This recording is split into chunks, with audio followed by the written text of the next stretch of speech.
Durante la Guerra de Independencia, en la España no ocupada, se pretendió sentar las bases jurídicas necesarias para la modernización del país.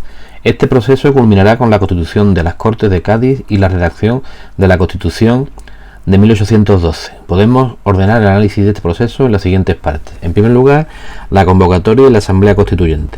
En los primeros momentos, con la generalización del levantamiento, se crea en España un vacío de poder. Surgen así las juntas provinciales de defensa. Ante la necesidad de coordinación de las distintas juntas, se crea la Junta Suprema Central, que asumió la soberanía nacional y dirigió la marcha de la guerra y el gobierno del país. Después de preparar una convocatoria de Cortes, la Junta traspasó en 1810 sus poderes a un Consejo de Regencia, que fue la encargada de convocar las Cortes. La convocatoria se hizo para una sola Cámara y no por estamentos como en épocas anteriores. Las Cortes de Cádiz se reúnen cuando casi todo el país está ocupado por los franceses. Tanto en la elaboración de la Constitución como de las leyes y decretos de las Cortes se dividen en dos grandes sectores, los liberales y los absolutistas o serviles, que mostraron su antagonismo en las grandes polémicas que suscitaron la aprobación de los artículos de la Constitución, como la forma de la soberanía, la Inquisición, los señoríos jurisdiccionales, etc.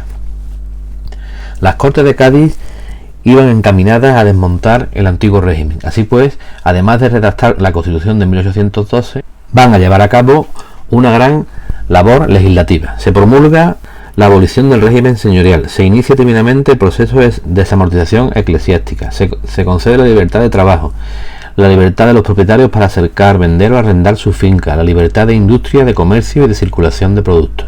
Se requería la abolición de los privilegios feudales que tenían la nobleza y el clero y la consideración de toda la población como ciudadanos iguales ante la ley. La Constitución de 1812 recoge los principales derechos individuales: igualdad jurídica, inviolabilidad de domicilio, libertad de imprenta para los libros religiosos, sufragio, etc. Se establecía el principio de la soberanía nacional, es decir, que la autoridad suprema residía en el conjunto de la nación representada en las Cortes. La estructura del Estado corresponde al de una monarquía limitada, basada en una división de poderes: el legislativo, el ejecutivo y el judicial. El sufragio universal masculino es indirecto, pero para ser diputado era necesario disponer de un determinado nivel de renta. Se crea la milicia nacional y se establece la obligatoriedad del servicio militar.